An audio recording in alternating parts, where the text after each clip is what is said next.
भारत के लिए रूस के बाद इजराइल वह देश है जिसने भारत के साथ मिलकर सबसे ज्यादा हथियारों का निर्माण किया और इजराइल के साथ मिलकर काम करने से भारत को बड़ा फायदा हुआ कि भारत आज के तारीख में अपने खुद के आयरन डोम और बराक 8 जैसे मिसाइल डिफेंस को बनाने में सक्षम हुआ, जिससे कि आज के तारीख में भारत के पास में इजराइल जैसे ही मिसाइल डिफेंस को बनाने की क्षमता विकसित हुई। और आपको बता दें कि भारत के लिए डिफेंस के क्षेत्र में रूस और इजराइल का ही सहयोग सबसे ज्यादा फायदेमंद साबित हुआ, क्योंकि रूस और इजराइल के तकनीक से ही भारत आज हथियारों के क्षेत्र में खुद को आत्मनिर्भर बनाने में बड़ी सफलता हासिल कर रहा है। और अब इजराइल ने भारत के लिए एक और बड़ा ऐलान किया है। इजराइल के ऐसे ऐलान से भारत के फ्यूचर रेडी कॉम्बैट व्हीकल जैसे प्रोजेक्ट को बड़ा फायदा होगा।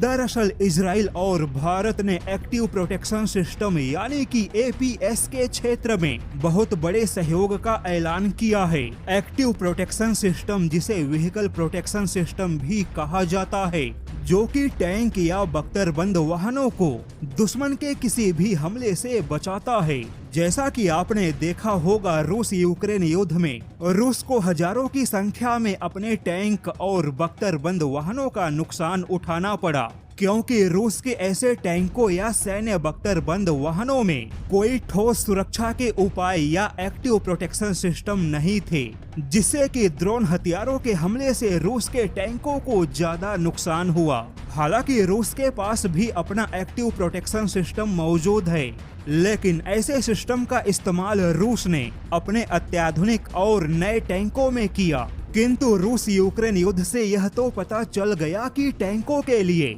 एक अत्याधुनिक एक्टिव प्रोटेक्शन सिस्टम बहुत ही आवश्यक है। हालांकि भारत के पास भी अपना एक्टिव प्रोटेक्शन सिस्टम है, वहीं टैंक बनाने वाले लगभग सभी देशों ने अपने अपने हिसाब से एक्टिव प्रोटेक्शन सिस्टम बना रखा है। लेकिन इजराइल के ट्रॉफी जैसे एक्टिव प्रोटेक्शन सिस्टम को बहुत ही ज्यादा अत्याधुनिक, कारगर और मजबूत माना गया, क्योंकि इजराइल के टैंकों और बख्तरबंद वाहनों में लगे एक्टिव प्रोटेक्शन सिस्टम ने प्रत्यक्ष युद्ध में खुद को साबित किया। लेकिन अब भारत ने अपने वर्तमान और भविष्य के टैंक और सैन्य वाहनों के सुरक्षा के लिए जिस प्रकार से एक्टिव प्रोटेक्शन सिस्टम पर ध्यान केंद्रित किया और इसके लिए इजराइल को चुना, उसके बाद आप यह मान लीजिए कि अब भारत के पास में अपने सैन्य वाहन और टैंकों के लिए चीन जैसे दुश्मन से कहीं ज्यादा बेहतर और अत्याधुनिक एक्टिव प्रोटेक्शन सिस्टम होने जा रहा है।